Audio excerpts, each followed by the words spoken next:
sexo. Bienvenidos todos. Aquí llega gente despierta que despierta a otra gente. Observan y analizan el país y el mundo en una conversación sin concesiones. La actualidad y sus protagonistas. Aquí todo parte desde cero. Sí, ahí está. Ahí sí. Muy buen día, 8:01 de la mañana, viernes 6 de noviembre. Y como todos los viernes, nuestro querido don Luciano Cruz Coque. Muy buenos días. Y nuestro queridísimo, inigualable, lo máximo, Rafael Gumucio, el más guapo de los guapos, el Gildo, y por de todas maneras, uno de los mejores amigos que uno se puede encontrar en la vida. Qué bueno, Si tiene suerte. Qué introducción, vaya. Sí. Ya. Y con la estupendísima, inteligentísima Claudia Adams. Ay, quiere un galán. Aprende, Rafa. Rafa, aprende. Mira el galán. Sí, estamos con la Claudia Adams. Igual estamos con la Claudia Adams. Sí, también está la Claudia. Bueno, ya me dijo que me parecía Nelly Díaz. ¿Puedes encontrar Rafael? ¿Te dijo que te parecía Nelly Díaz? Que usa como unos chalecos parecidos. ¡Mentiroso! Esos chalequitos. El chalequín con la bollerita así a la rodilla. Oye, pero por carácter no se queda Nelly. No se queda. Y la Vamos, ministra. ¿cuántos son? ¿39 días? Sí, la gente ya. O sea, yo creo que un movimiento social. En lo que se mide es en la cercanía y en la empatía ciudadana. Lo que hizo potente al movimiento estudiantil era eso, el apoyo ciudadano, los abuelos que salían, los padres que salían, lo que convocaba. Este paro del registro civil, yo tengo la impresión de que ha generado ya un nivel de impopularidad de los funcionarios públicos del registro civil. Le hicieron una cuarta oferta, son como 3.500 millones en 3 años, así que debiera contestar, pero también hubo desvinculaciones también ayer, las primeras, 2 desvinculaciones, además del jefe de servicio, por supuesto, que ahora es nuevo, y parece que amenazó Nelly y dijo que compadre, se iba a radicalizar. No, si ya fueron a la OIT, fueron con Raúl de la Puente, que es especialista en este tipo de cosas. ¿Y qué más van a radicalizarse? ¿Qué más pueden? ¿A qué le llaman radicalizarse? Los turnos éticos. Curiosamente salió yo en un reportaje que la municipalidad de Vitacura está atendiendo a full. Vamos con los titulares. En fin. Perdón, San Leonardo. San Leonardo. Sí, Leonardo da Vinci. Leonardo Farca. Obvio. Lo tenía en la punta de la lengua. Leonardo Fabio. ¿Qué canción te gusta de Leonardo Fabio, Rafa? La que más me gusta no es de él. ¿Cuál? Es de Spinetta. ¿Cómo se llama? ¿Cuál es? Se llama la canción de Pototito. No, pero ¿cuál es la? Pero tararea. Pototitos. Para saber lo que es la soledad. Na, na, na, na, un amigo no está. Na, na, na. ¿Esa? No la acuerdo. Bueno, la mínima será de 11 grados, la máxima será de 25. Que es la soledad. Na, na, na, na, que un amigo no está. Na, na, na, na, na, na, na, na. Te queda mejor Manolo Otero. 11. Manolo Otero te queda mejor. La canción de los Almendras, oye. 11. Son clásicos de argentino. Vamos con los titulares, Luciano Cruz Coque.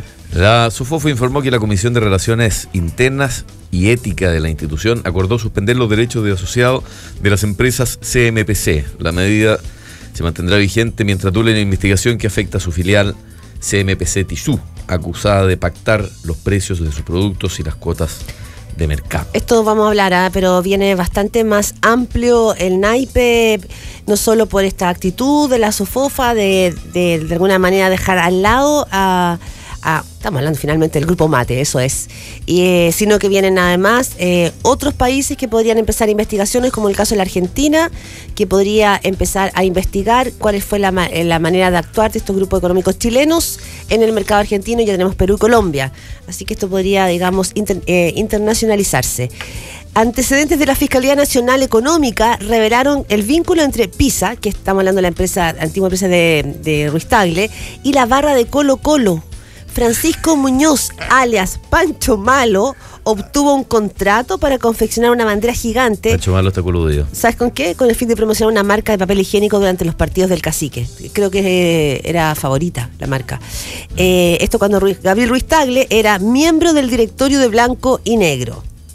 Sí, esto tiene dos aristas. Una primero, que los dirigentes no debieran pactar con las barras bravas. Se ha hecho un esfuerzo precisamente para que no se produzca ese vínculo. El vínculo para que no se alimente, en general suele darse porque al final se produce una suerte de clientelismo donde los dirigentes tienen que ser aprobados un poco por estas barras que además crecen al alero de este tipo de negocio. Y segundo, que este gallo ha estado formalizado, ha estado condenado incluso. Entonces un gallo bastante peligroso, un delincuente. Así que esto tiene aristas que son lamentables. Yo creo que el caso completo ha ido abriendo aristas. Ayer conocimos los correos de los ejecutivos y cómo operaban. Esto va, como les digo, abre el naipe. Vamos a hablar de otro tema que está abriendo el naipe, que tiene que ver con la farmacia popular. Me salto totalmente, pero vamos ahora al Ministerio de Salud. Incluyó referencias de Wikipedia en los protocolos de la ley Ricarte Soto. El documento que detalla el acceso a este beneficio recoge algunas definiciones del sitio web para describir los fármacos. Por su parte, el Ministerio de Salud aclaró que esto fue un error tecnológico y modificó su contenido en la web. Sí, esto ya le había pasado al senador Navarro en su momento, ¿te acuerdas? Que había tomado parte de un proyecto de ley, que lo había copiado a Wikipedia. Claro, y también fue un error tecnológico. También son errores tecnológicos de flojera, se llama ese error tecnológico. Pero Wikipedia tiene... ¿Fármaco? Sí, tiene de todo Wikipedia. O sea, tiene todo. No veo por qué uno tiene que disculparse, porque si Wikipedia si dice una mentira sí, pero no está diciendo ninguna mentira. Cuando uno busca un remedio en Wikipedia, te dice de qué está hecho, cuál es su formación química y todo eso. Está bien. No, porque se supone que este es un proyecto original. En el que debería estar redactado para hacer un grupo para... Debe haber definiciones probablemente más específicas para una ley específica que se quiere tratar. No es condenable en sí. El Wikipedia tiene cosas ciertas, como dice Rafa, pero uno esperaría un poquito más de acuciosidad en las definiciones. Vamos con el gobierno busca evitar el rechazo de la glosa de gratuidad y la votación fue pospuesta para el martes. La iniciativa se revisaba hoy, pero el Ejecutivo no tiene los votos para aprobarla. La DC advirtió que no va a aprobar la actual propuesta y se sumó al rechazo de la oposición. Sí, este es un temazo. Temazo. Sí, porque aquí la gratuidad para el 2016 podría no producirse. La práctica de la DC está muy, muy dura al respecto. Vamos con el registro civil. Los funcionarios van a votar hoy la huelga de hambre. Esto es por el distanciamiento con el gobierno. Ayer no se logró un acuerdo con el Ejecutivo, pues Nelly Díaz acusa que están sacando de sus puestos a oficiales que hacen certificados. En tanto, el Ministerio del Interior, Jorge Burgos, no descartó que se invoque la Ley de Seguridad del Estado. Estamos en el día número 39 del paro. Se están iniciando ya las primeras desvinculaciones de los funcionarios del registro civil, como nos contaba Luciano Cruzcoque. Y ya a nivel nacional se iniciaron los sumarios administrativos. Estamos en La Serena y Valdivia. Ya suspendieron a 2 trabajadores. Sí, a ver, ayer salió la ministra Blanco además diciendo que el que no trabaja no... El que anteayer. no llora no mama, ¿no? Fue anteayer. Y tiene razón, pero yo creo que ella se está cazando el pie en esto, porque en el fondo limita sus posibilidades de negociación. Evidentemente que cuando uno va a llegar a la resolución o al fin de un conflicto de esta materia, y digo lo mismo tanto para este gobierno como para los anteriores, es muy difícil poner por delante el hecho de que durante 40 días no le van a pagar a los funcionarios.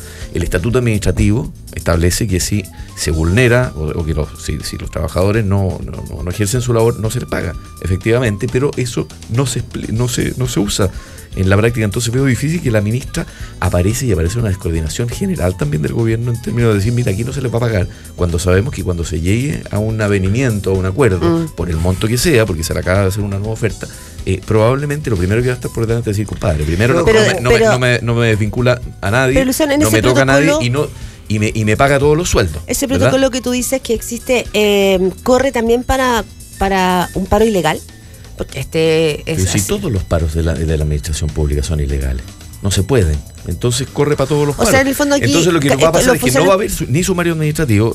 Mira, acuérdate cuando terminemos. Aquí se han hecho algunos sumarios administrativos que probablemente son por causas distintas de las del paro. Los trabajadores, los funcionarios públicos llegan y marcan el dedo como si tuvieran asistencia completa, precisamente porque esto ya es una práctica que la ANEF lleva haciendo hace muchos años, ¿verdad? En los distintos servicios públicos, siendo que los servicios públicos, porque no está normado así, o porque está determinado así, porque si hubiese una ley que eventualmente permitiera, con ciertas garantías, con ciertos servicios mínimos, como hoy día se está tratando en la reforma laboral, una para del aparato público, se podría hacer, pero esto no se puede y por tanto es ilegal, y por tanto debe haber sumario administrativo y no debe haber pago de sueldo. Ya llevamos 40 días, por tanto es bien probable también, y eso sería bueno para los periodistas que les encanta la palabra reporteo, porque se solazan. Le gusta la palabra, le gusta la palabra, pero no le gusta, pero no le gusta hacerlo. Con todo cariño, no es que les guste, es que de eso se trata. Bueno, pero por lo mismo, sería bueno reportear si pasados 40 días, y ya hay un mes corrido ahí, se pagó o no los sueldos que corresponden al mes de octubre,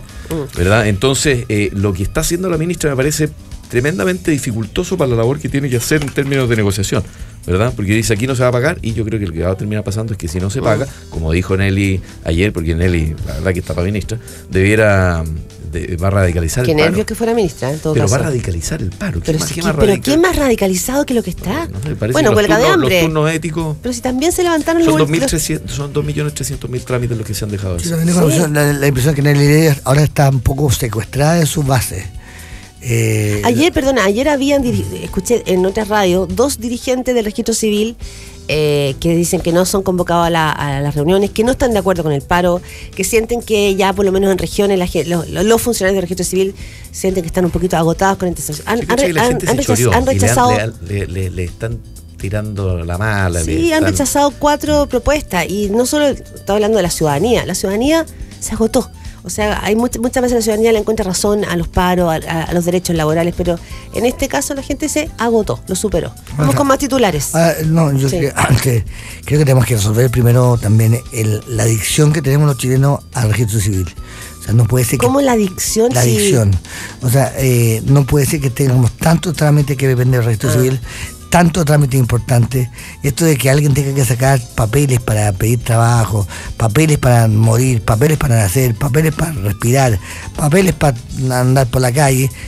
Se ha tecnologizado bastante. Ahora también hay un problema ahí que tiene que ver con la protección también del grupo funcionario. Mientras más lo tecnologiza, menos elementos humanos necesita. Pero anda a vivir sin carnet de identidad una semana en Chile, o 2 semanas, no puede. ¿Y en otros países será distinto? En Estados Unidos puedes vivir sin carnet de identidad. Pero no sin número de Social Security. Sí, pero nadie te lo pide, porque además es ilegal que te lo piden. No hay obligación de identificarse. Claro, es un atentado a tu libertad. Claro, el número de seguridad social sirve de carnet, pero esto como la rusa soviética, o sea, el nivel de trámite, el nivel de tramiteo, el nivel de papelío, es infinito. Yo creo que también parte de lo que podríamos hacer y aprovechar la huelga es de saber que dejemos de estos papeles tanto, y dejámoslo sin tanto poder. Sí, pero y lo que recomiendo es que se vaya a sacar, te dan un número especial de internet que hay que ir a buscarlo al registro civil cuando se pueda, evidentemente cuando vuelvan. Ese número que te dan, esa clave especial, es maravilloso. La verdad que uno necesitaría ir bien poco. Si uno quiere renovar documentos. Yo también había sacado el numerito, y cuando llegué había empezado la huelga, así que el numerito mucho no me sirvió. Se acabó todo. Vamos con otros titulares. Cada sacerdote es responsable de su conducta. Esto fue lo que dijo el cardenal Ricardo Esati tras declarar por cerca de 2 horas y media en el Palacio de Tribunales por el caso Caradima. Además, el arzobispo de Santiago aseguró que la iglesia no cometió errores en sus procedimientos tras las denuncias de las víctimas del párroco de El Bosque. O sea, no hay mea culpa. No hay mea culpa. No. Zapatitos. Estamos en un proceso de agotamiento institucional general, ¿o no? ¿Quién es Sati? No, general, como en Chile. De agotamiento institucional. Sí, como que nada se sostiene como por que sí todo mismo. cae. Como que finalmente el país le quedó chico el traje. Se pegó un estirón y el traje ya no. Yo creo que a las élites, no al país. Pero es que finalmente, Claudia, a la larga las élites son las que confeccionan el traje. Los otros lo usan, lo aprueban, dicen ya más o menos sí, más o menos no. Pero confeccionar el traje trampeando, abusando, negando la iglesia. La ceguera de la iglesia católica chilena es notable. Y de empatía. Porque yo creo que lo mínimo que uno le puede esperar de una iglesia es empatía, la capacidad de ponerse en el lugar del otro. Y la iglesia chilena, o al menos quiero hablar más bien de la cabeza de la iglesia chilena, institucionalmente, tiene una incapacidad de mirar al otro y de ponerse en el lugar del otro que a mí me sorprende.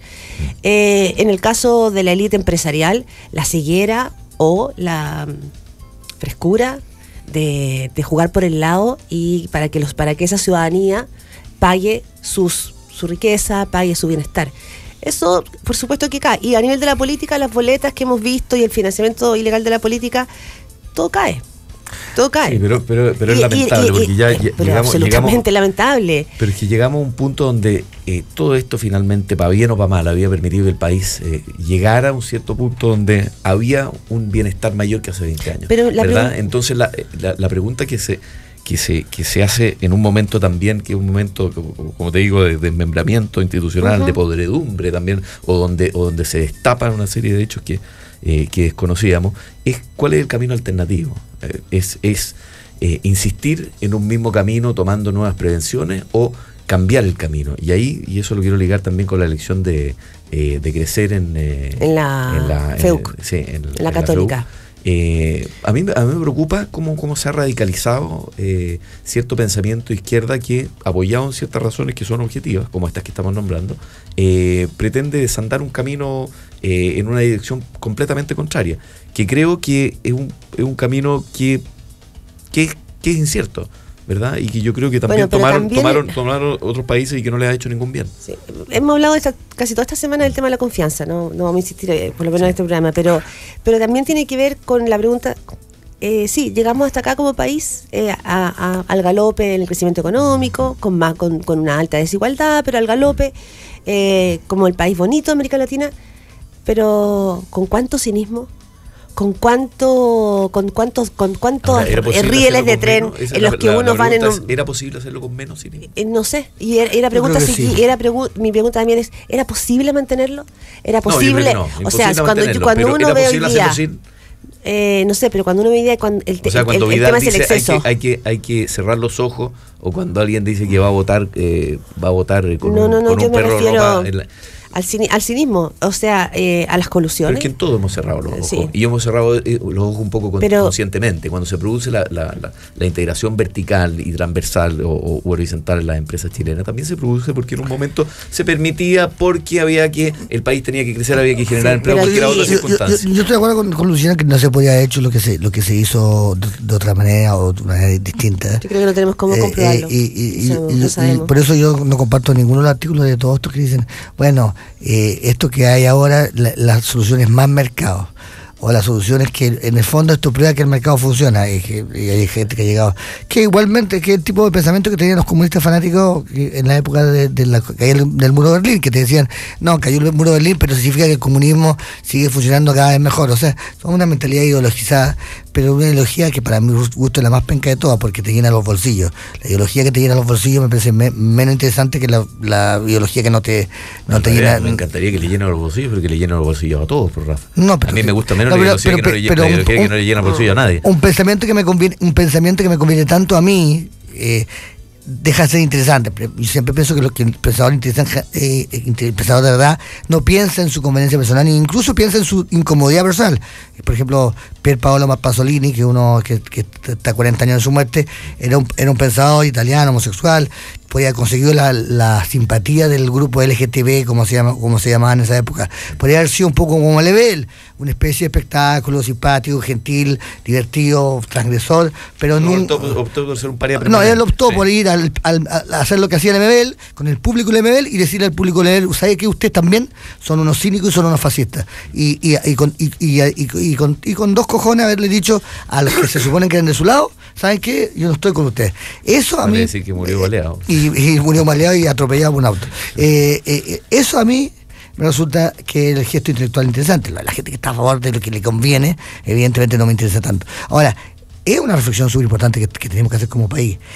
Esto ha funcionado, esto no es un fracaso. Porque es muy fácil en el 2008 hablar mal del capitalismo en Estados Unidos porque fracasó, o sea, se destruyó, ahora estamos resucitando. En Chile esto no ha fracasado, esto ha funcionado. Uno pregunta, si funcionar significa pensiones de 199.000 pesos. Pero ojalá fueran esas. Eso no es funcional. Pero ¿cuál es el camino alternativo, Rafa? Aquí esa es la pregunta. No, porque nosotros sabemos que esto no hubiera funcionado si no hubiéramos sido lo suficientemente cínicos para hacer que funcionara, ¿verdad? Y ahora ¿cuál es el camino alternativo? Yo prefiero que el sistema funcione enriqueciendo, ojalá lo más posible, pero que funcione de manera justa, con ciertas prevenciones. No soy tan romántica para pensar que el mundo no funciona con cinismo. Evidentemente la política, el poder funciona con cuotas de cinismo, funciona con pillería un poquito. No creo que el poder sea impoluto. Lo que quiero decir es que nos hicimos demasiado rato los tontos con el cinismo.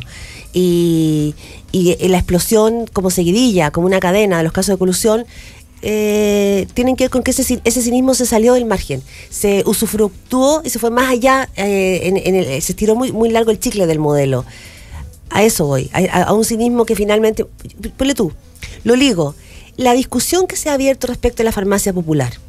Es una discusión muy interesante, porque aquí hay un alcalde comunista que en el fondo bypassea el modelo. Lo entiendo, pero ¿entendemos realmente cómo funciona? ¿De qué se trata en verdad? Estos días lo han explicado muchos. Hoy día venía escuchando al director del ISP diciendo que esta farmacia popular de Jadwe está cumpliendo todos los requisitos y los protocolos que una farmacia necesita. Va a ir, ahora sí, esperamos, Jadwe a la Comisión de Salud de la Cámara de Diputados, pues la derecha se negó a recibirlo, y es interesante el modelo. Eso es un error, una tontera. Porque es lógico que hay que escucharlo. O sea, a mí lo que me... Si las malas ideas se caen solas, si son malas ideas, claro. Claro, a mí lo que me resulta curioso es saber cuál es la figura jurídico-administrativa de la que se vale una municipalidad para poder vender eventualmente remedios que pudiese regalar. ¿Te fijas? Porque salió el municipio de no sé dónde en el sur que dice: nosotros hacemos lo mismo, tenemos una farmacia popular, pero la diferencia es que nosotros le compramos a la Cenabas, pero regalamos.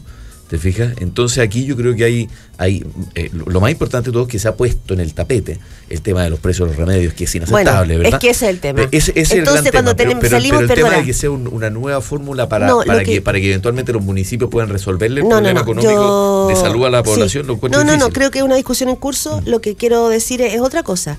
Es que en esta discusión respecto de colusiones, frescura, saquémosle más a los ciudadanos, bypasémoslo a esos que son los que tienen menos, aparece entonces después de que hace menos de 10 días la Corte Suprema finalmente ratificó la multa en la farmacia. Empezamos a mirar los precios, y cuando uno ve la tabla que está dando vuelta, uno dice: pero ¿cómo un Eutirox que vale en una farmacia popular menos de 700 pesos? Y en la farmacia las mujeres lo compramos a 10.900 pesos. Ese salto, entonces yo creo que tiene que ver con el modelo, con el cinismo. ¿Cuánto es el mínimo ético de la ganancia que yo puedo sacar? ¿El 700%? Sí, bueno, pero existe también... Vamos a cambiar totalmente de tema y se nos quedan un montón de titulares en el tintero. No estamos nada cambiando de tema, porque el que tenemos a Carolina Segovia, que es el tema de la desconfianza, del cómo ver los chilenos en las instituciones. O sea, es un poco lo mismo y distinto, pero igual. Carolina. Hablamos con Carolina Segovia, la persona encargada de la encuesta de la UDP, que fue entregada en el día de ayer. Una mejor del mundo. Hola, buenos días. Para los que no lo recuerdan, era la persona que captaba toda la atención en su momento en el CEP también, cuando se da la famosa encuesta del CEP, que hoy día trabaja también en el centro de encuestas de la UDP. Muy buenos días. ¿Qué tal?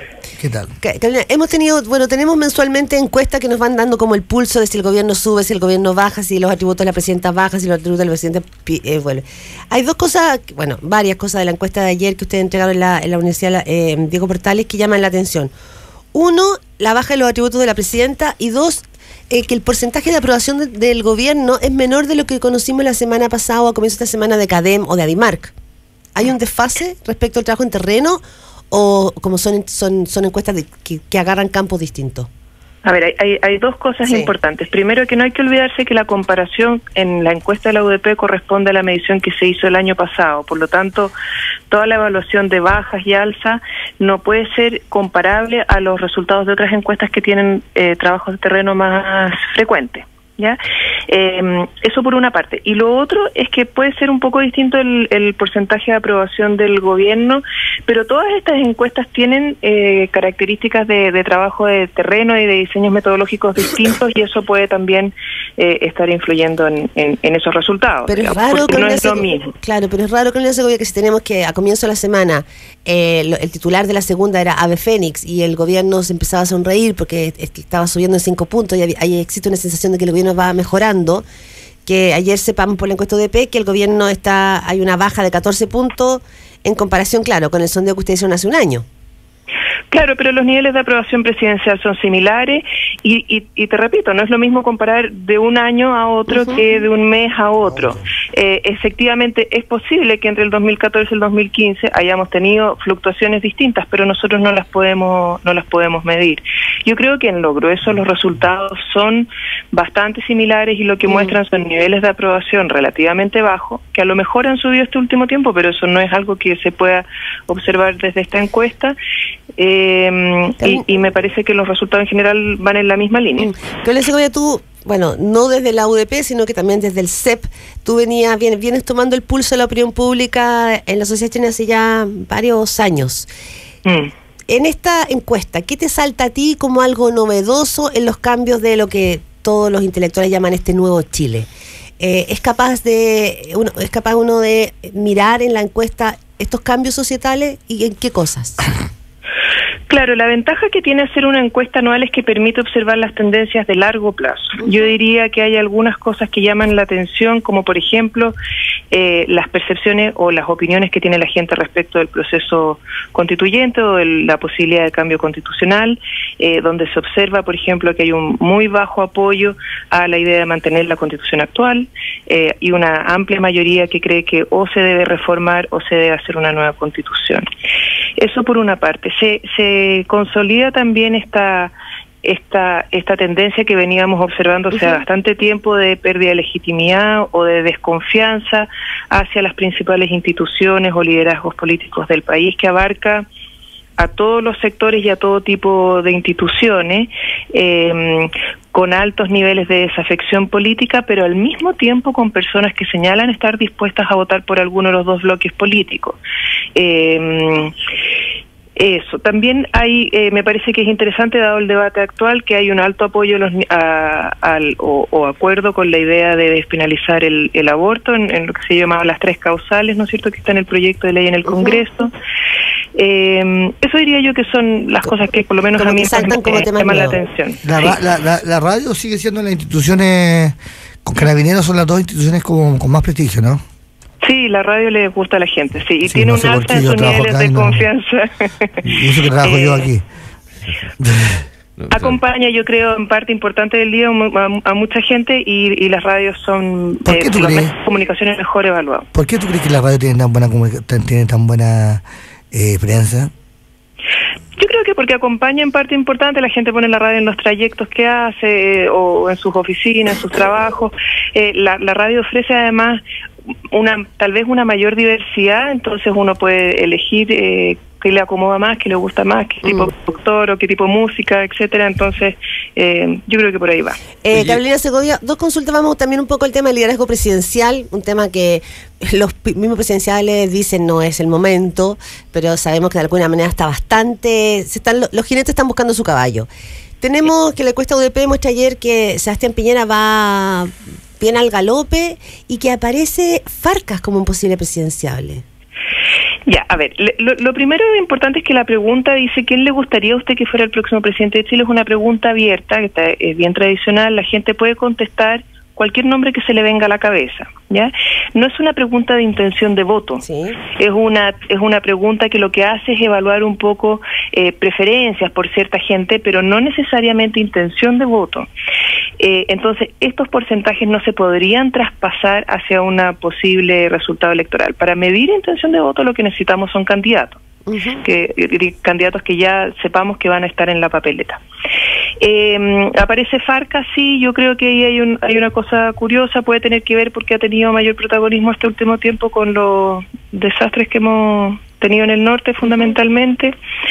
También puede ser una forma de la gente de expresar que quieren algún candidato que venga de fuera de la política. Claro. Pero de todas formas un 5% es muy bajo, digamos. Aquí lo más importante es que la gran mayoría de las personas no sabe, no logra identificar personas con las cuales realmente le gustaría que pudieran ser el próximo. Carolina Segovia, es distinto de elecciones, digamos, o de momentos anteriores en que estando a 2 años de un gobierno no se sepa, la gente no tenga todavía claridad respecto de qué candidatos son. Es como habitual, ¿o no? En las elecciones Es bastante habitual, es bastante habitual porque lo que ocurre es que todavía queda mucho para las elecciones, no hay claridad en ninguno de los pactos de quién podría ser, tiene que venir todo el proceso de negociación política al interior de los partidos, todavía nos falta además la elección municipal del próximo año, que esa también es importante para la definición presidencial,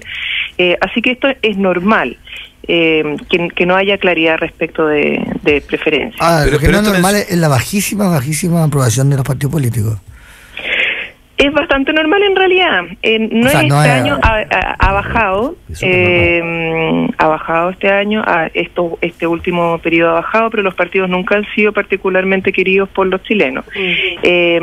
Pero si uno mira tendencias de largo plazo, por ejemplo, en la encuesta de muestra baja sistemática en los niveles de confianza de los partidos políticos desde el 2005 y en otras encuestas desde periodos anteriores.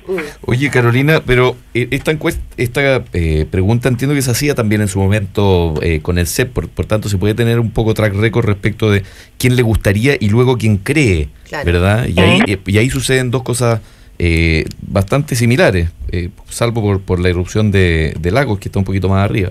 ¿Cómo se lee eso precisamente de acuerdo a lo que te preguntaba la Claudia? ¿Es posible hacer un pronóstico o a estas alturas es muy difícil? Es muy difícil. Miren la lista, está Sebastián Piñera, Ricardo Lagos y Marco Enrique Ominami. Los dos primeros fueron presidentes, el tercero ha sido candidato a la presidencia en dos elecciones. Son personajes muy conocidos, todo el mundo los conoce, no hay problemas de identificación con ellos y por lo tanto surgen en forma casi como espontánea, diría yo. Además es interesante, es uno por bloque, digamos, o por grupo posible para la competencia electoral. Entonces, yo creo que están ahí, todos ellos han tenido además una fuerte presencia mediática de distintas formas el último tiempo, y son los nombres que si uno mira los diarios, escucha los comentarios en la radio, etcétera, de los políticos, lo que la gente está hablando es de Sebastián Piñera, Ricardo Lagos y Marco Enrique Ominami. Entonces, ahora, Marco Enrique Ominami, Carolina Socovia, tiene un punto, digamos, si uno mira todas las encuestas que han salido hasta ahora, también, evidentemente no hay ninguna aún con intención de voto, pero sí con quien le gustaría o a quien cree, y Marco Enrique Ominami aparece en todas, siempre en primero o segundo lugar. ¿Qué fenómeno está representando a tu juicio Marco Enrique Ominami? Yo creo que él cultivó un grupo de gente que son personas que apoyan su candidatura, es una persona que viene del mundo de la concertación, ¿no es cierto?, pero que en cierta medida se distancia o se separa de ellos, hace un punto más crítico en algunos temas, y fue opción importante en las elecciones anteriores.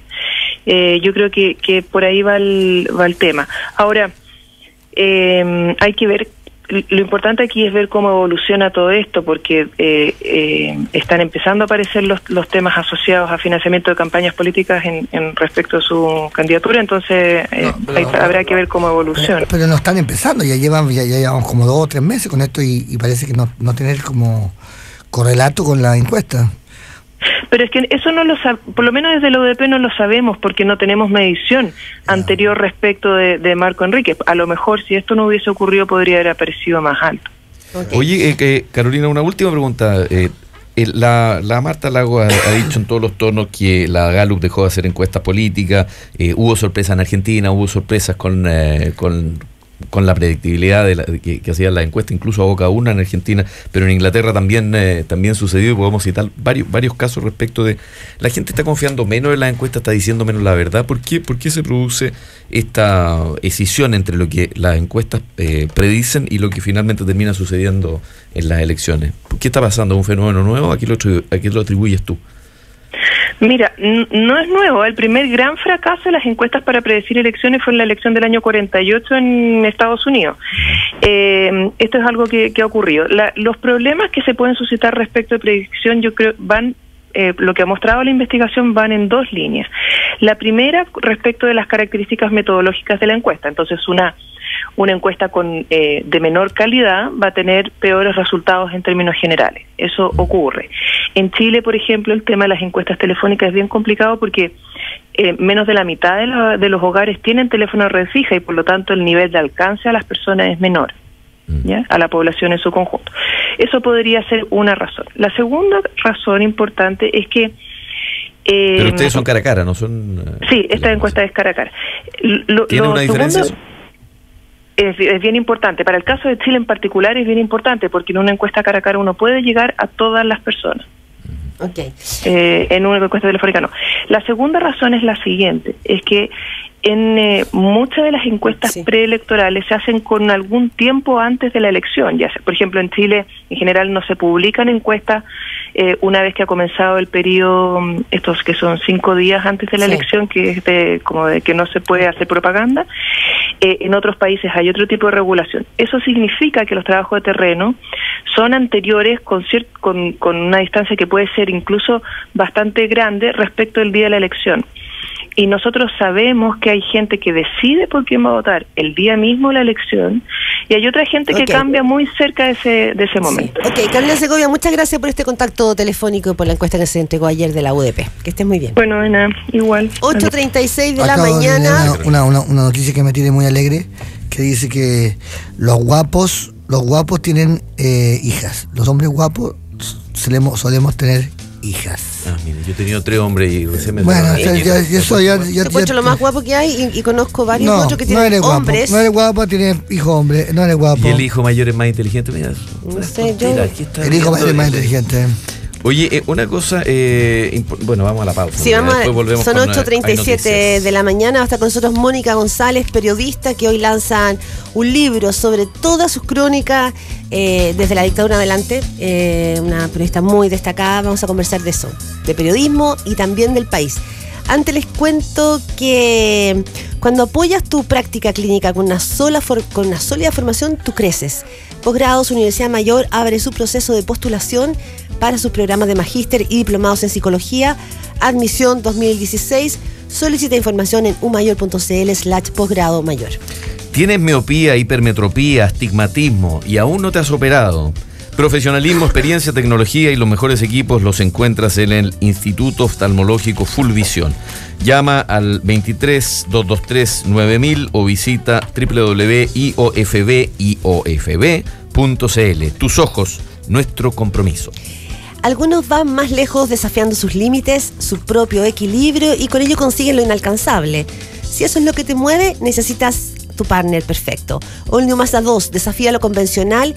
Infórmate y descúbrelo en mazda.cl/drive2be. Si eres uno de los que ven oportunidades donde otros no las ven, bienvenido a Corbanca. Cuenta con financiamiento, leasing, factoring y comercio exterior. Corbanca, un banco que se mueve contigo. Vamos a una pausa y volvemos. En Radio Cero, desde cero. Cualquiera puede tomar una foto. Pero si no vas por ella, si no te ensucias las manos, si no te rompes las rodillas y no te arriesgas para capturar ese momento único, este auto no es para ti. All New Mazda 2. Desafía lo convencional. Infórmate y descúbrelo en mazda.cl/drive2be. Mazda. Respalda y garantiza Derco. En Radio Cero son las 8:39 minutos. Cuando Einstein descubrió que las leyes estaban hechas para romperlas, se dio cuenta que podía desarrollar su propia teoría. Cuando construyes un nuevo punto de vista, creces. Posgrados de Universidad Mayor. Más de 150 programas de doctorado, magíster, postítulos y diplomados. Para más información ingresa a umayor.cl/posgrado mayor. Universidad Mayor, para espíritus emprendedores. Pensar que cuando partí, me preguntaron qué haría con estos olivos. Ellos vieron solo aceitunas. Hoy produzco el mejor aceite de oliva de la región y exporto todo lo que produzco. No eran solo olivos, eran mi idea, mi negocio, mi futuro. Unos ven olivos, otros ven una oportunidad. En Corbanca te apoyamos para que tu empresa crezca y cruce nuevas fronteras. Comercio exterior, financiamiento, sucursal en Nueva York, inversiones. Bienvenido a Corbanca, un banco que se mueve contigo. ¿Tu visión te aleja de la belleza? Recupérala y disfruta la vida. Instituto Oftalmológico Full Visión te ofrece las mejores alternativas para dejar de usar anteojos, láser, lentes intraoculares, implantes corneales y mucho más. Contamos con diversos convenios y modalidades de pago. Ahora es el momento. Está a tu alcance. Llámanos al 23-223-9000 o visítanos en iofdcorta.cl. Instituto Oftalmológico Full Visión. Tus ojos, nuestro compromiso. En Radio Cero, desde cero. Bueno, estamos de vuelta. 8:40 de la mañana. 8:40 de la mañana. Un honor tener aquí a una gran periodista, y en este caso lo declaro públicamente para que no haya ninguna duda. No haya conflicto de interés. No haya conflicto de interés. Una amiga entrañable y un poquito más que eso. Premio Nacional de Periodismo, como comentábamos. No. Un poquito más El Premio Nacional de Periodismo no se lo dan a la gente que hace periodismo. O sea, no seamos malos. Nunca ha recibido el Premio Nacional de Periodismo. No, pero fue el de Andina en su momento, ¿no? No recuerdo haber asistido. No, sí, ¿no? Sí, pero... Bueno, no era el Premio Nacional de Periodismo. Bueno, Mónica González, periodista. Este fin de semana va a salir. Directora de CIPER. Directora de CIPER, miembro de la Fundación Nuevo Periodismo del Consejo Rector de García Márquez. Hoy hay un lanzamiento de un libro que a mí me llama mucho la atención y que se llama Apuntes de una época feroz. Reportajes y entrevistas en dictadura. Es donde Mónica González probablemente fue muy prolífica haciendo periodismo y en una etapa muy dura. Esta es una recopilación de tus artículos, de tus entrevistas. Me imagino que en esta búsqueda y en este archivo no solo aparece el periodismo, sino que también aparecen épocas de dolor y de dificultades para poder reportear en ese tiempo. ¿Qué significa, Mónica González, que salga este libro ahora, en este momento? En una democracia que además está media... ¿La verdad? Sí, acérquese ahí al micrófono. Espanto. ¿Por qué? No, yo le agradezco mucho a la editorial Weathers y a Cristóbal Peña, que gran amigo, gran periodista, autor de Los Fusileros, que escogió esos textos. A mí no se me habría ocurrido, pero me provoca una perturbación muy grande. ¿Qué? Léelo. Porque... Léelo. No, ni siquiera lo he abierto. ¿Qué es lo que te provoca? Porque es una época compleja. Uno no escribió eso para hacer un libro. Lo escribió, salió. Yo no sé si es la más prolífica, pero la más compulsiva quizá. Porque yo soy una trabajólica, entonces todavía trabajo mucho. Acá tenemos artículos que fueron clásicos, ¿no? La casa del melocotón, que cuando nos enteramos que General Pinochet tenía una casita en la pradera. La casa del Ocurro. La casa del Ocurro. La entrevista con... La casa de los presidentes que quedó botada. Ahí. Tenemos también este libro, Salvador Allende, El funeral que no se hizo, donde tú diste a conocer además una fotografía tremenda, ¿no? Sí. Hay una entrevista a Isabel Allende que se me había olvidado, muy reveladora, porque no he abierto el libro, pero yo, por supuesto, miré las pruebas.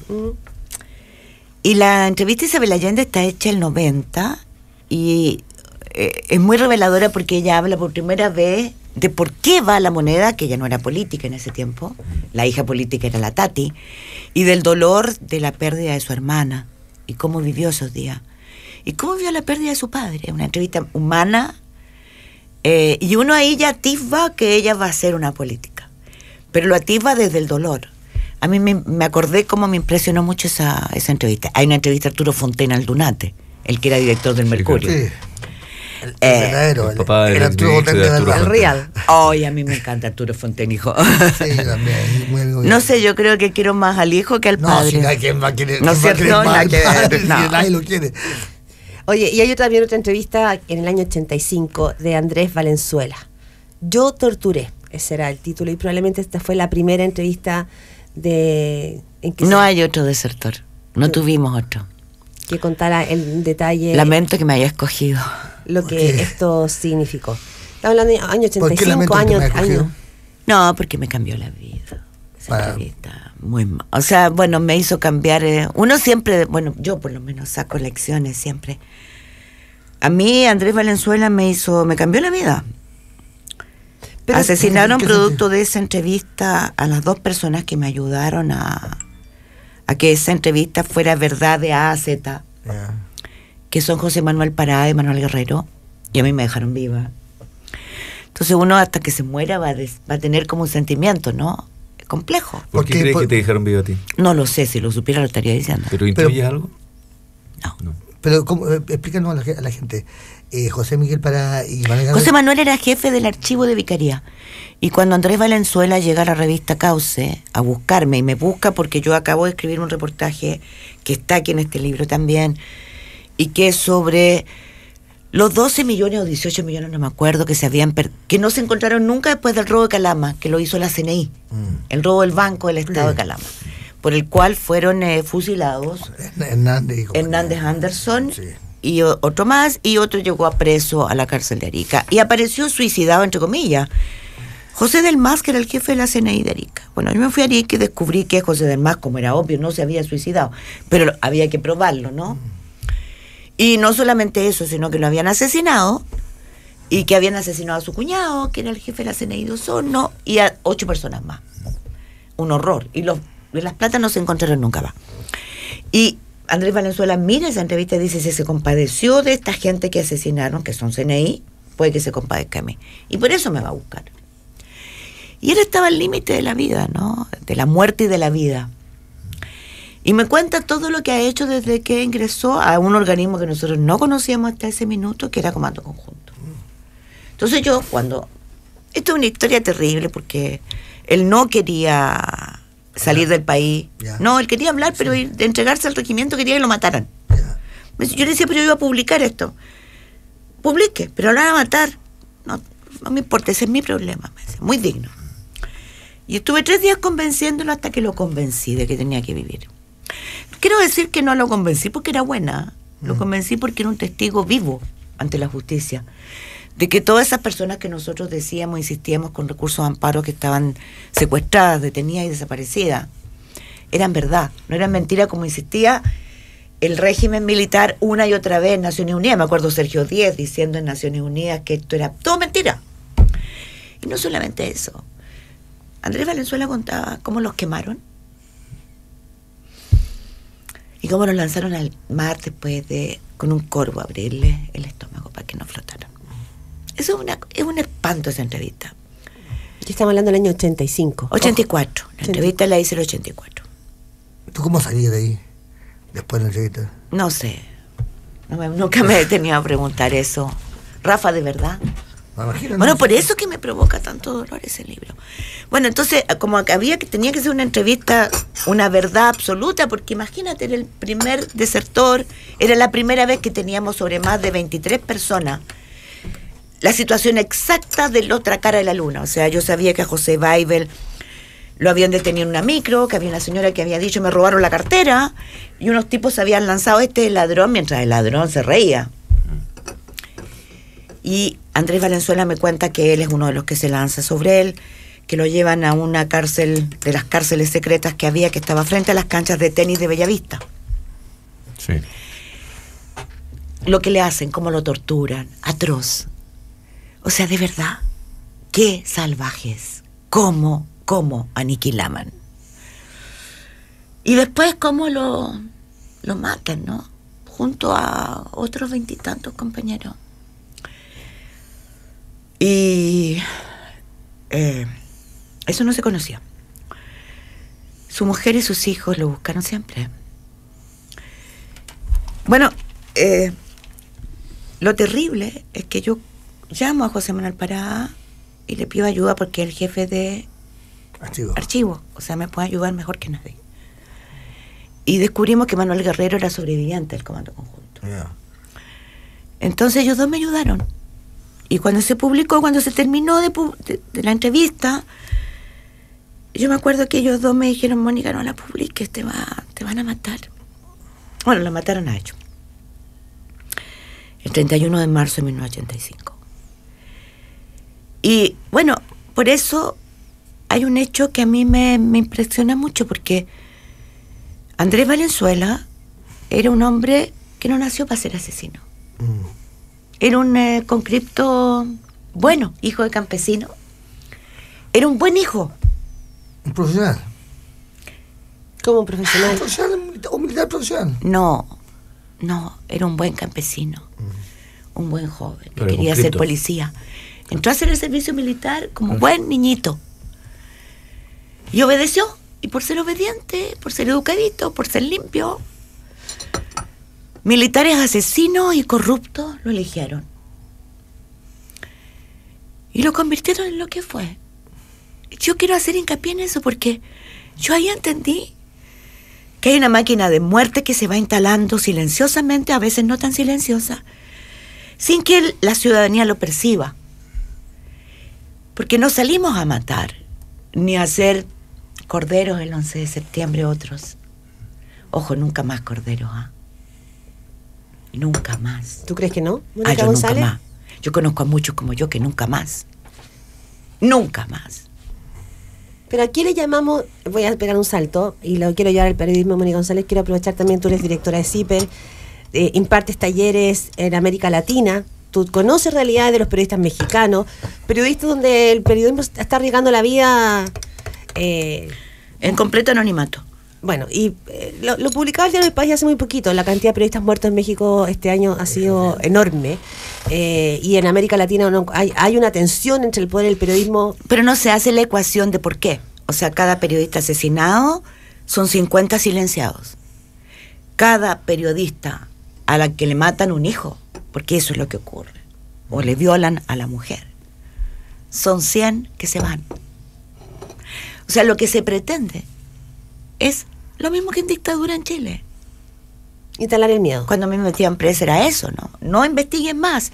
Que los periodistas callen. Pero ¿y con más éxito en México pero es que no hay comparación. Pues si a mí eso es lo que me corroe.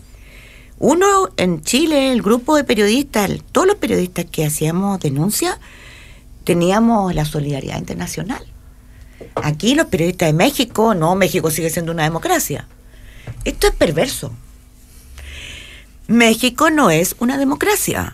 La mitad de ese país, en la mitad hay estados donde no se garantiza la vida, en donde los tribunales no funcionan. O como decía Lago en la entrevista hace 2 días en El País, en América Latina no se habla de Venezuela, salvo de manera muy picoteada, pero no estamos mirando a Venezuela lo que está sucediendo. Yo miro Venezuela bastante, yo creo que sobre Venezuela hay condena. De hecho, Lagos participa, sobre México ninguna. Y sobre Guatemala y El Salvador nada. Y yo quiero decir que sobre México es más grave, porque lo que hace México es un poco China, a su nivel y a su manera. China asfixia toda condena a violación de derechos humanos. ¿Y cómo se violan los derechos humanos en China, por favor? Compra deudas externas de muchos países y a los países no dicen nada, calladitos, porque el principal inversión externa que les llega es China. Bueno, México es una caja de plata para muchos países, y ni que hablar. Fíjate que México encontró qué horrible, encontró la tecla más perversa. México financia, el Estado de México financia la cultura en América Latina. Sí. Bueno, los intelectuales son la máquina más potente de condena. Claro, y aquí estarían cooptados. Entonces yo... Vivimos yendo a festivales y a encuentros. Es una cooptación de la más eficaz y efectiva. Es muy impresionante. Mónica González, el domingo, además de este libro que se lanza hoy día, Apuntes de una época feroz, que tiene más que ver con tu trayectoria periodística, pero el domingo se lanza otro libro que tiene que ver con CIPER. Hoy el libro más lindo, o sea, yo le recomiendo a todos los auditores de Radio Cero. Ya, en ese libro de CIPER... Compren el libro de CIPER. Me imagino que ahí viene una recopilación de reportajes de investigación. Son los mejores reportajes de los últimos 2 años. O sea, si usted quiere entender, si usted está enrabiado, porque ya no da más con casos de corrupción. No creo que en Chile la gente esté enrabiada. Porque Penta, Soquimich, Cabal, los tienen enfermos. Porque el caso de la ley de pesca, Corpesca, o sea, todo ya lo tiene. Si quiere entender, tiene que comprar el libro. Sí. Ahí está todo. Ya, pero hagamos esa recopilación, Mónica González, ya, está en el libro, pero hagámosla periodísticamente a la ciudadanía. Tan matea aquella. ¿Por qué? Sabe todo. ¿No es cierto? No, matea. Linda. Lo que vemos hoy día es la colusión, una seguidilla, boletas irregulares de la política, sospechas respecto de con cuánto condicionamiento ha funcionado la política en la votación de sus leyes. ¿Te preocupa el clima chileno actual? O por otra parte, porque hay quienes que dicen que acá se está dramatizando algo que tiene que ver con una democracia en plenitud, con preguntas que tienen que ver con un famoso ingreso medio, y que esto está sucediendo, estas preguntas aparecen y estos casos aparecen porque Chile logró estar en un peldaño mayor. Porque logró ser corrupto, sin que las instituciones se dieran cuenta, sin que los chilenos nos diéramos cuenta, sin que nadie descubriera nada. Hablábamos de un estándar ético. ¿Qué está sucediendo con instituciones que nosotros creamos para un tipo de país y que efectivamente lograron sacar gente de la pobreza desde el 90 en adelante, que lograron generar un avance respecto a otros países de Latinoamérica, pero que sin embargo parece que ya no, ese tipo de país no nos sirve, no nos funciona. Estaba basado en otros estándares distintos y que han hecho que finalmente las instituciones que creamos se hayan corrompido y se estén cayendo a pedazos. La iglesia, el empresariado, las instituciones políticas. Entonces, ¿qué está sucediendo? ¿Por qué ocurre eso? ¿Fue que lo que creamos fue un castillo de naipes? ¿Creamos un gigante con pies de arena? Yo no creo eso. Yo creo, por ejemplo, la colusión del papel higiénico o tissu. Sí. Que es de los últimos 10 años y es en Colombia y es en Perú y parece que en Argentina Argentina y en Uruguay. Bueno, la CMPC en estos 10 años nos han dado, la papelera y el señor Mate, los Mate, nos han dado clases de ética y de cómo hacer las cosas bien, o sea, hasta pero por la pared del frente, que yo sepa, y nadie cree que no supieran. Entonces, yo creo que lo que ha pasado es que no hacemos la ecuación. La plata, ilegal para la política vía CERVEL, tiene un solo objetivo: influir para que te dejen ganar ilícitamente. Es decir, a mí nadie me puede decir que Angelini, a través de Corpesca, no pagó votos, no pagó campañas millonarias, pero no tantas, fíjate, si tú comparas con las ganancias, ¿no? Para sacar una ley de pesca que lo favoreciera. Y es cosa de leer Zipper. Compre este libro, señor, señora, joven, para que no nos vuelva a pasar. No leemos la letra chica de las leyes. Y yo quiero decir aquí... ¿Pero por qué sabemos hoy? Es ¿Por qué que hay una eso, Fiscalía Nacional Económica que hoy día logra destaparlo? ¿Y por qué hoy dimos? Es que no fue la Fiscalía Económica. Esto es como el caso Luciano. Penta, que hubo un garganta profunda. La que sacó el caso de la papelera no es la Fiscalía Económica. No, si fueron simultáneos. Esto viene de afuera. Esto viene de afuera. Sabido. Sin garganta profunda, bravo, no hay caso Penta. Sin el señor Mujica, que se va de lengua en Zipper, no hay caso Corpesca. Sin... ¿Pero por qué hoy? Bueno, porque yo voy a decir mi interpretación, porque aquí se fueron al chancho, en chileno. O sea, el abuso, aquí no ha habido un partido marxista, una izquierda grande, sólida, que haya volteado el modelo de libre mercado. No, aquí los que han socavado el modelo y lo han puesto, lo han demolido, son los partidarios, cuya ambición llegó a límites más allá de lo aceptable y de lo de... O sea, a límites obscenos. ¿Por qué? Porque aquí no solamente hay corrupción, hay una concentración de la propiedad que hace más escandaloso esto. Y eso ocurre en cada área. O sea, no tenemos libre competencia en Chile y hay que decirlo así de claro. Han violado todas las reglas del mercado. A mí eso me causa escalofrío, porque lo hemos permitido. Pero podríamos tenerla en un país de 15 millones de habitantes, de 5 familias o 7 familias que se juntan. O sea, quiero decir, yo lo veo en el mundo de los libros, el mercado de los libros, lo conozco bastante bien. Y los lectores son siempre los mismos 5 lectores.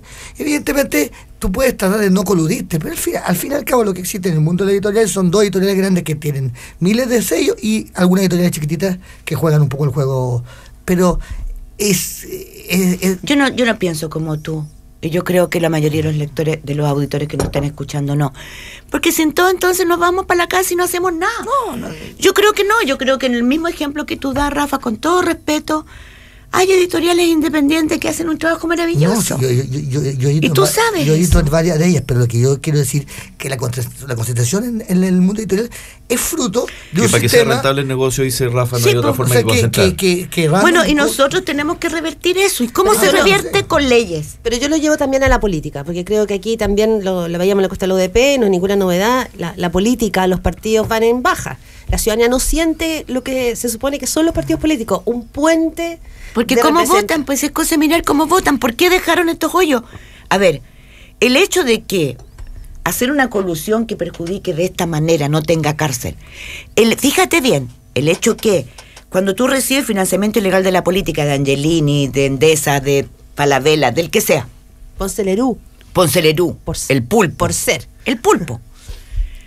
No esté conceptualizado, es decir, fíjense bien, señores auditores, solo se conceptualiza como delito y no delito, porque es muy menor, como dicen, los pequeños tramos de impuestos que no pagó. Pero perdón, el daño mayor no es ese. El daño mayor es que socava la institucionalidad. No es tributario, no, es democrático. Es a la democracia. Es como socava el Congreso, la institucionalidad, la fe pública, y eso, perdónenme, no es olvido, que no esté ni conceptualizado ni sancionado. Pero convengamos, Mónica González, que lo decía Camila Vallejo y lo dijo el propio Sebastián Piñera, digamos, de Capitana Paje. Esto se permite, y hay una ley del 2003, la famosa ley Longueira, Lago, ¿sí? Sulza. Ahí se levantó la pena, la cárcel para estos delitos. Yo sé, el propio Ricardo Lago ha explicado, ha dicho, bueno, en ese minuto el empresariado le dijo, mira, esto o nada. Y era un minuto en que había... Y ahora cuando el empresariado está en el suelo, ¿qué nos van a decir para hacer los cambios? Esto no es ideológico. ¿No? No.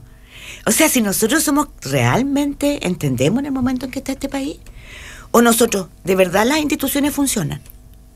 Y esto se devela en toda su magnitud. Esto es como la ley de amnistía. Se aplica antes o después de investigar. Es tan simple como eso. Habría que tener una ley de amnistía, no hay. En un momento dado, la ley de amnistía, perdón para tu información, ¿sí? Sigue vigente porque el Congreso no estoy hablando de este caso. No ha sido capaz de derogarla. No, en este caso. El derecho humano. Pero en este caso, no hablo, o sea, cuando te dicen que es juicio abreviado, salida alternativa... Eso es amnistía. Yo soy partidario de una ley de amnistía en este caso. Yo considero que tenemos no, da lo mismo, cada cual asume sus costos y sus dichos. Yo encuentro que en este caso lo único que corresponde es saber toda la verdad. Sí, pues. Y después que sepamos para dónde se va y qué se hace. Pero aquí hay que saber la verdad. Sí. O sea, cuando yo veo que hoy día la SOFOFA suspende a la papelera, ahí me da risa. Claro, muy tarde, dice. Muy tarde. Fíjense bien, el año 2011 fue el escándalo de la Polar. Han pasado 4 años en que hemos ido de colusión en colusión. De uso de información privilegiada en uso de información privilegiada, de leyes cooptadas a otros subsidios como el forestal cooptado también.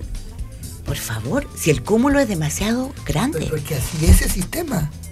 Yo no, Rafa, no es verdad. Rafa, no tiene por qué ser así. No es verdad. No, si tiene que ser así. No. Es como si tú me decís, si uno es comunista. Entonces vámonos para la casa. Bueno, pero por el contrario, no, tú tienes que, los mercados también los tienes que regular, ciertas funciones de mercado. Hay una respuesta.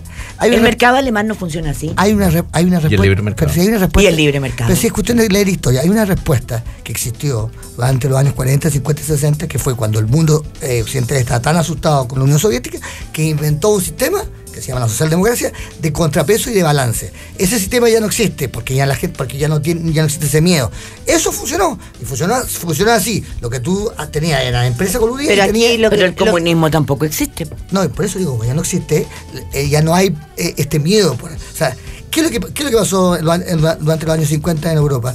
Es que la gente, los empresarios decían, tengo tanto miedo al comunismo que prefiero darle unos sindicatos fuertes y darle algunas cosas para que ellos... gracias a eso está el estado de bienestar que logró avances sociales maravillosos. Como yo creo en eso, porque yo no creo que las 8 horas me llegaron de un repollo. Las 8 horas están pavimentadas de muerto. No nacieron de un repollo, como dicen los franceses. Las 8 horas de jornada laboral, las vacaciones pagadas, son derechos adquiridos. Pero con una cantidad de muertos que quedaron en el camino. 2 guerras mundiales. Pero solo una cosa, tenemos que ir cerrando.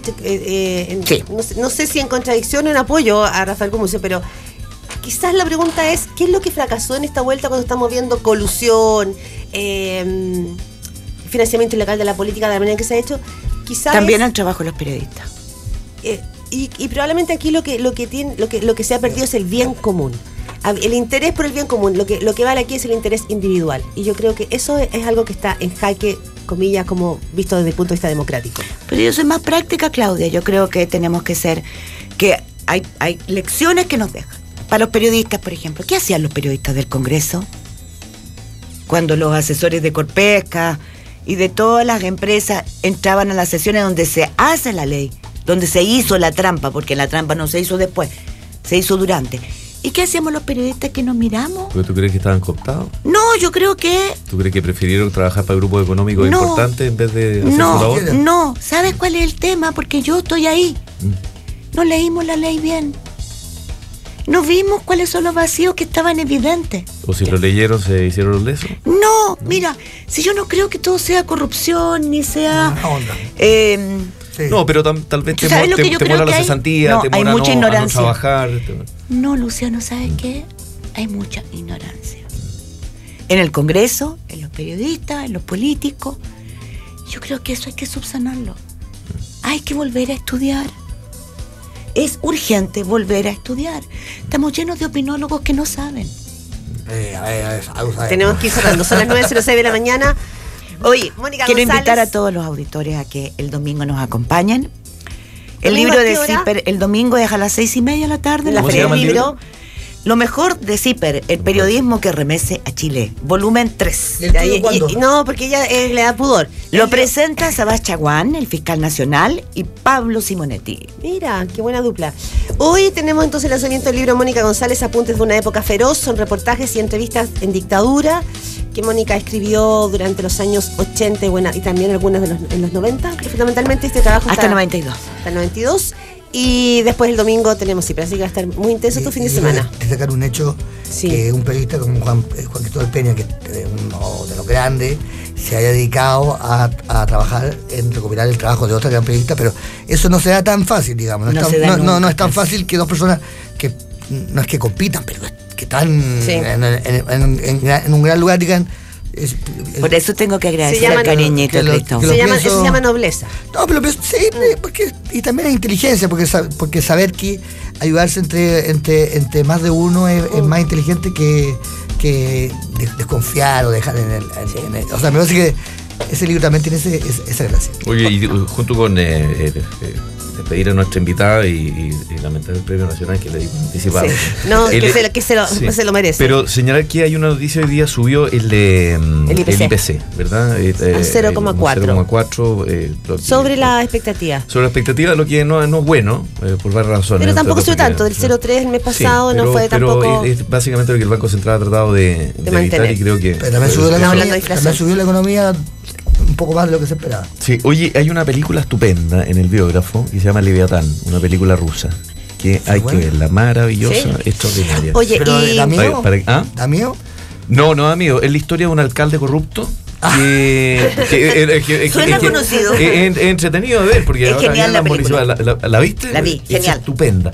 De un alcalde corrupto que se quiere hacer de una propiedad donde vive una familia, de un hombre que ha levantado básicamente eso con sus manos y que se dedica a la pesca, y eso destruye el ambiente personal, familiar, y produce una debacle moral enorme, y es maravilloso porque es cine bien hecho, cine en serio, bien actuado, bien filmado, y la película es tremenda, es terrible, pero recomiendo que la vayan a ver, la están dando en el biógrafo, así que...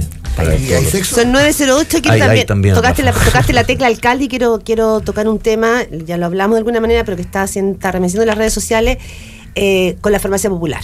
No solo porque recomiendo el artículo de Zipper que está en portada, para entender por qué suben los precios. Ya. En Zipper está explicado la cadena de intermediarios y la colusión vertical entre desde los laboratorios y pasa después a la droguería intermediaria y a las farmacias que son del mismo dueño y que hacen que los precios terminen siendo inflados hasta 20 veces más. Por eso que la farmacia municipal de Recoleta puso en desnudo aquello. Hay que leer Zipper. Y además porque la polémica es porque... Además, digamos, del modelo de negocio de la farmacia, de lo que implican estos cambios de los precios de medicamentos, que es el debate, porque Salco Brand ya patentó farmaciapopular.cl. Fresco. Y eso significa un debate gigante. Sí, pero ojo que la patentaron en mayo. En mayo ya estaba iniciándose el trabajo de Recoleta. Recoleta lo hace más de un año. Sí, entiendo que actuó en silencio precisamente para no tener problemas administrativos. Porque estaba viendo el Pero programa. yo quiero, lo que comentábamos, Mónica, es saber un poco cómo funciona administrativo y jurídicamente eso, porque las farmacias, o sea, los municipios no debieran poder vender. Entonces creo que se ha creado un sistema cooperativo. Eso se va a saber cuando vaya ahora. Sí, pero ahí está todo explicado. No, te inscribes y eres parte de la cooperativa. Es como un club. No le vendes a los vecinos, le vendes a la gente que está... cooperado. No, que está adscrita al consultorio municipal y que tiene sus problemas ahí. O sea, es totalmente vigente. Yo encuentro que es súper lo que ha hecho. Bueno, yo recomiendo leer CIPE porque ahí está el tema legal también, para que él autorizó el ISP. Son las 9:10 de la mañana, Mónica González. Perdón, ¿puedo decirle? Yo le agradezco muchísimo, Luciano, Rafita. Única Rafita que se molesta, que le gusta Rafael. Rafael. No, Rafael. Rafael, que es un precioso nombre. Es cierto, es un precioso. Yo te Conde y Medacheli. Mi tercer hijo se llama Rafael. Te pido disculpas, que hoy día está con carita de sueño, entonces sí, dan puros ganas de hacerle cariñito. Regalo. Señor Rafael, Mucio, mi querida Claudia, 1.000.000 de gracias. Muchas gracias por darme espacio y por haberme permitido invitar a sus auditores. Un honor, Mónica González. Un honor. Que tengan un buen fin de semana y nos escuchamos el lunes. Luciano, el próximo viernes. Próximo viernes. 9:11. Que estén bien. Chau. Desde Cero fue presentado por All New Mazda 2. Desafía lo convencional. Posgrados U Mayor. Cuando te especializas, creces. Corbanca, un banco que se mueve contigo. Full Visión. Tus ojos, nuestro compromiso. En Cero son las 9:12.